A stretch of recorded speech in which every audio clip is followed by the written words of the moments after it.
Jadi dia kan lalu paru-parunya ini kotor, rusak, akhirnya muntah darah. Mama saya pergi ke gereja Yesus Sejati, dia tuh gereja kok kecil sekali dia. Ada salib tapi benar di dalam mimpi itu persis seperti gini. Jadi papa saya terbaring di tilam yang sudah lapuk gitu ya. Jadi lalu penatua semua pengurus gereja datang dengan rendah hati, mereka tuh mendoakan cukup lama, Pak. Ya, bersyukur pada Tuhan Yesus pada kesempatan malam hari ini kita boleh bersama-sama berjumpa dengan hamba Tuhan yang ada di Banjarmasin. Dan hari ini di hadapan saya ada Bapak Diakon Andreas. Beliau adalah pengerja kudus di Gereja Sejati Banjarmasin.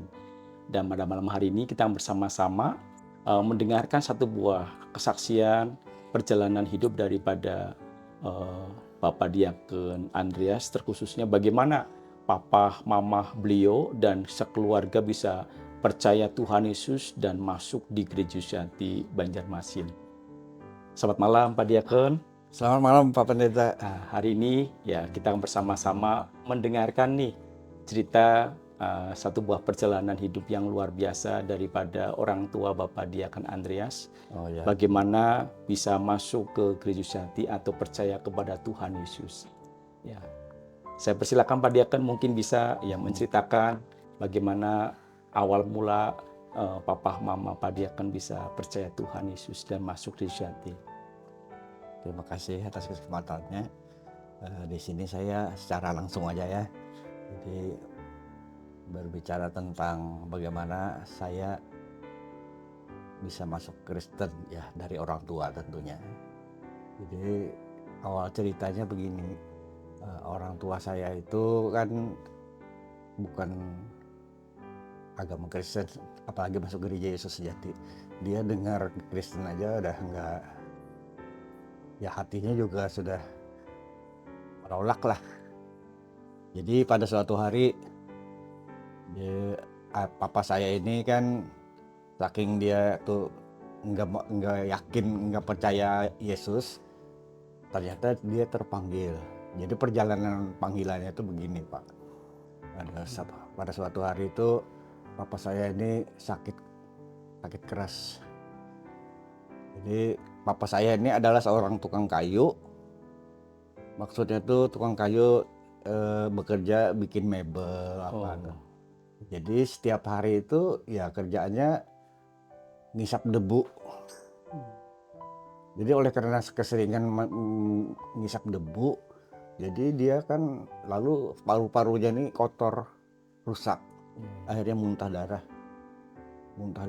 hampir sekitar 2 bulan tuh yang saya ingat tuh. Jadi dia nggak bisa kerja, jadi nggak ada penghasilan. Jadi penghasilan tuh ya mama saya yang jual sedikit-sedikit lah, maksudnya tuh jualan seperti dia jualan kain-kain potongan tuh dia beli terus dia jual untuk sedikit-sedikit untuk menutupi hutang. Nah itu jadi hidup kami waktu itu sangat miskin lah, sangat sederhana. Tapi ya puji Tuhan lah, atas panggilan Tuhan suatu hari mama saya itu mendapatkan mimpi ya. Jadi mimpi dia dipanggil oleh seorang pria setengah umur lah ya, kira-kira di umur 30 tuh gitulah kira-kira. Jadi orang itu pakai jubah putih, lalu dia tuh sangat mukanya tuh sangat sabar.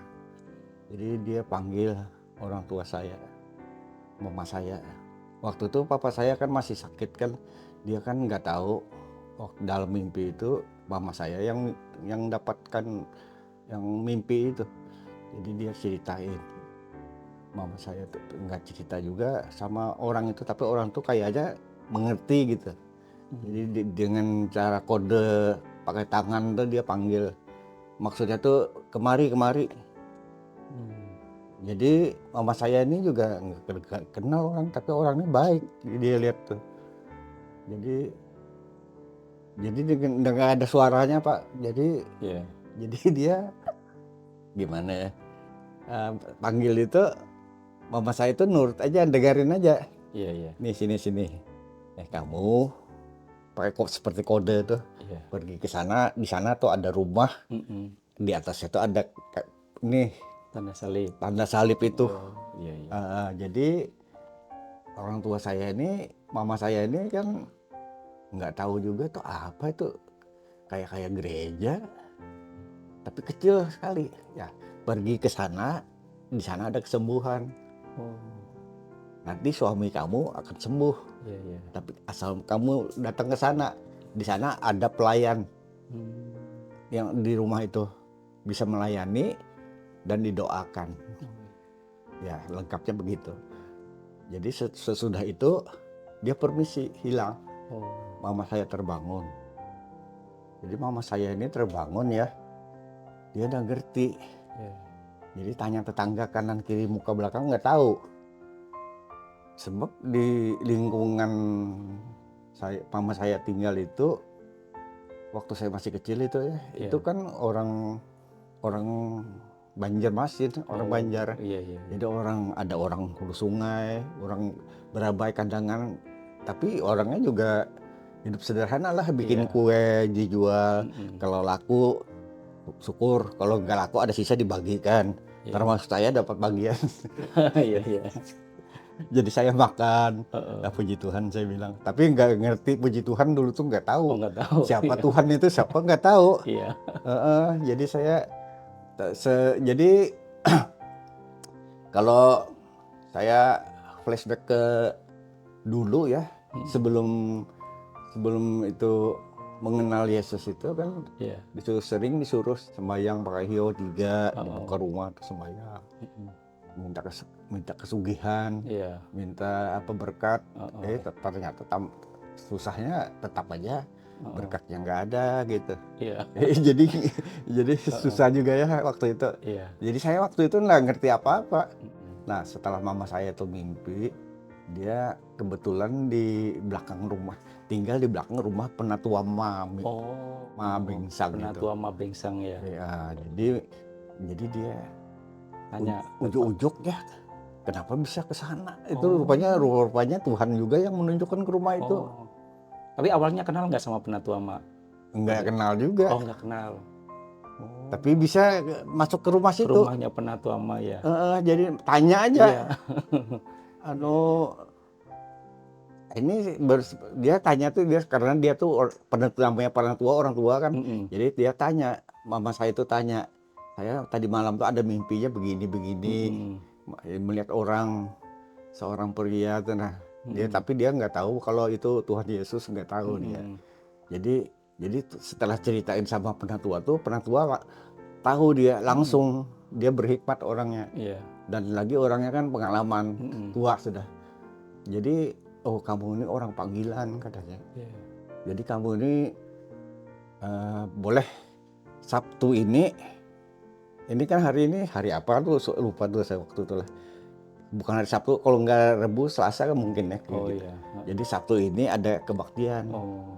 Jadi kalau bisa suami kamu bawa aja, kalau nggak bisa didoain di gereja aja. Di sana banyak pengurus. Di sana ada Limpingki ya. Itu papahnya pendeta Andrea Halingkar kan. Oh iya. Itu Limpingki namanya. Limcese. Terus tuh suami istri tuh rajin tuh aktivis. Terus tuh ada Diakon Gosilas. Oh iya. Diakon Gosilas itu juga melayani di situ. Sangat rendah hati dia. Iya. Nah, Jadi waktu itu langsung dibawa ke sana hari Sabtunya papa atau mama berangkat sendiri? Nggak bisa, dia tetap di rumah. Sebenarnya dia nggak bisa bangun lagi. Oh, iya. Jadi kalau dokter tuh memprediksi ya itu mungkin menunggu saatnya aja lagi ya, waktunya Tuhan dipanggil gitu. Iya. Sebab muntah darah, nggak bisa makan. Jadi nggak bisa apa-apa dia. Iya. Jadi setelah dibawa ke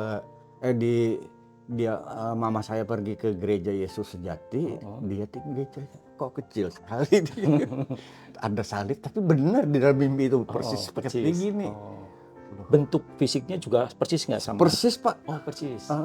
Jadi dia tuh ada yakin sudah kalau ini adalah petunjuk nih, Mm-mm. petunjuk kesembuhan. Tapi dia nggak tahu Yesus, Nggak tahu belum sama. tahu lagi, masih belum tahu. Iya, iya, iya. Tapi si penatua sudah ada cerita, kamu doa aja di sana, nanti mohon sama Iya, Tuhan sama Yesus. Tuhan Yesus, Tapi iya. dia nggak tahu siapa tahu. Tuhan Yesus itu. Iya. Nah, jadi gini Pak Pendeta. Jadi suruh doa tuh dia doanya gimana nggak tahu dia. Jadi kata penatua berlutut, Mm-mm. jadi tangan begini Oh, di dada sini ucapkan haleluya aja. oh, cuma ucapan Iya, saja gitu. iya ucapan Iya. itu aja haleluya, haleluya gitu. Oh, Dia turutin aja iya. pokoknya doanya itu. Sesudah berdoa, Mm-mm. lalu pengurus gereja itu yang saya sebutkan tadi Iya. ya, yang diaken-diaken itu, Mm-mm. termasuk Pak Kodrat itu juga ada Oh, waktu iya. itu. Datang ke rumah saya itu, Mm-mm. papa saya sakit kan, di dalam masuk berdoa. Mm-mm. Jadi ya rumahnya namanya rumah sewaan itu, Iya. kira-kira 5 kali 10 lah, Oh, kira-kira. iya, iya. Termasuk dapur tuh Pak. Mm-mm. Iya, Jadi iya. kecil rumahnya. Iya. Jadi papa saya terbaring di tilam Oh, yang sudah lapuk gitu iya, ya. iya. Jadi lalu penatua, semua pengurus gereja datang dengan Oh, rendah hati, mereka iya. tuh mendoakan. Cukup lama Pak, Iya, iya. mungkin ada setengah jam dia tuh Oh. doakan, ditumpangin tuh tangan. Iya. Nah, setelah itu jadi katanya nanti kalau misalnya kau makan Oh, ya, kalau obat dokter suruh makan ya makan aja, iya. jangan diabaikan nasihat Mm-mm. dokter. Ya dah, setelah itu mereka pulang. Oh, Papa saya tuh besoknya merasa tuh rasa enteng, iya, ada rasa ini bisa duduk. iya. Terus tuh hari kedua bisa berdiri berjalan. Oh, oh. Nah, terus yang ketiganya juga dia tuh ngomong, kalau saya sehat saya mau ke gereja Yesus. Kan dia belum mengenal Yesus Oh, ya. sejati, Ke belum gereja gitu ya? ke gereja Oh, aja gereja, ya. pokoknya. Tapi dia nggak tahu nama gereja Gerejanya itu apa? apa. Tapi dia mau ke gereja. Padahal tulisannya ada kan di situ, Iya. gereja Yesus yang Sejati, sejati. iya. Zaman dulu kan begitu tulisannya.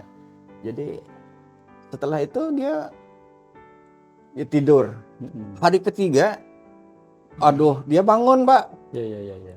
Papa saya tuh sudah sembuh 3 hari, hari ketiga tuh. Oh, hari ketiga. Obat dokter nggak dimakan lagi. Oh, oh, oh. Saya sudah sehat, nggak muntah lagi, Oh, bisa makan. bisa makan dia. Puji Tuhan, dia bilang, haleluya. Oh, saya lalu ya. Dia Oh, ngomong haleluya. Jadi dia Iya. mau ke gereja. Lalu mama saya dampingin ke gereja. Naik beca dulu. Dulu nggak ada kendaraan Kendaraan, seperti mobil apa tuh nggak ada. Iya. Tapi penatua mama tuh ada. Oh, sudah punya. Dia punya sedan yang zaman dulu. Oh, iya, iya. Oh, oh. Jadi yang Chevrolet itu Mm-mm. dibawa ke gereja. Jadi dia tetap menurut nggak ada pendeta waktu itu. Mm-mm. Yang ada penatua diaken aja. Iya. Lalu disuruh berlutut maju ke depan, didoain, ditumpangin tangan. Oh. Lalu dia pulang. Jadi kongko-kongko sedikit. Setelah itu pulang ke rumah, dia tuh merasa sehat, lalu merasa sembuh rasanya tuh. Oh, Jadi dia lalu pergi ke gereja selanjutnya oh, tuh. selanjutnya. Ada kebaktian selanjutnya dia. Mm-mm. Lalu rajin Pak dia ke gereja itu. Iya. Lalu kata penatua, ada rencana mau dibaptis dia kapan? Mm-mm. Kita ada baptisan tanggal sekian bulan. Iya. Kalau nggak salah itu bulan Juli Iya. tahun 1964. Oh, Juli 1964 ya. Dibaptisnya itu tanggal 21 Juli kalau nggak salah. 21 Juli. Ah, Oh ya, waktu Papa Padiakan itu didoakan, ada merasakan sesuatu nggak? Waktu itu ada cerita nggak Bapak Diakan? nggak sempat dia ada cerita. Nggak ada ceritanya. Nggak ada ya. Tapi kalau saya lihat dari reaksi papa itu, Oh, nggak juga, mama saya yang ada. oh, mama malah yang Mama merasakan. saya yang dapat mimpi itu kan. Oh, iya, Dia tuh tergerak iya, iya. bawa suaminya ke gereja. Gereja. Oh, iya. Kalau papa saya tuh oke-oke aja gitu orangnya. Jadi tapi mama saya yang reaktif, aktif. Ya, yang aktif ya. Oh. Nah jadi setelah itu apa tuh sampai Tadi di kan dibaptis ya pada tanggal 21 Juli. Oh ya, 64. Mm-mm. jadi nunggu tanggalnya tuh kan begitu sampai tanggalnya Jadi saya disuruh jangan sekolah. Oh. Kelas 6 waktu itu kan Iya. sekolah Tionghoa. Mm-mm. Ada apa mah? Karena kita dibaptis ya bahasa Mandarin Iya, tapi heeh. jadi ngomongnya ya Yaosousi. Mm-mm. Ayo ya kalau gitu. Sudah itu sampai tanggalnya dibawa ke Banjaraya sana kan di pinggir di sungai, di situ sungainya luas kan, sungai Banjaraya tuh termasuk Sungai Martapura kalau jumlah. Oh. Itu jadi baptis keluarga. Dari itulah satu mujizat Tuhan untuk keluarga kita, sehingga papa saya itu sembuh, bisa kerja kembali dan punya anak lagi. Dia tambahkan, waktu itu saya 5 saudara kan, bertambah lagi 5 saudara. 5 saudara. Jadi 10 jadi total. 10. Jadi walaupun penghidupan biasa-biasa saja, sederhana, tapi ada sukacita di dalam Tuhan kan. Di dalam Tuhan ya ada sukacita. Ya. Terlebih lagi Tuhan sudah pilih ya, Memberkati, memberkati papa mama sekeluarga untuk percaya Tuhan Yesus ya. Ya. Jadi ya itulah kesaksian papa saya itu. Terima kasih Pak Diakon untuk waktu kesempatannya. Mari Pak berbagi Pendeta, kesaksian terima yang kasih. luar biasa indah Iya. ya. Tuhan memberkati Pak Diakon, sehat selalu dan semangat di dalam pelayanan ya. Ya puji Tuhan. Oke, terima kasih Terima Pak Diakon, dan inilah kesaksian yang luar biasa indah yang hari ini kita boleh bersama-sama renungkan bagaimana kasih Tuhan, kemurahan Tuhan, lawatan Tuhan bisa membimbing umat-umat pilihannya untuk bisa mengenal akan gerejanya dan kebenarannya. Dan hari ini kiranya juga boleh menjadi satu buah berkat bagi kita melalui kesaksian daripada bagaimana keluarga Bapak Diakon Andreas ini dari papa mamahnya bisa percaya ke Tuhan Yesus dan masuk di gereja. Kiranya Tuhan Yesus memberkati Bapak Ibu semuanya melalui kesaksian yang begitu luar biasa indah yang hari ini boleh kita bersama-sama dengarkan. Bagaimana papa mama daripada Bapak Diakon Andreas bisa percaya Tuhan Yesus dan masuk di gereja Jati. Tuhan Yesus memberkati kita semuanya. Amin.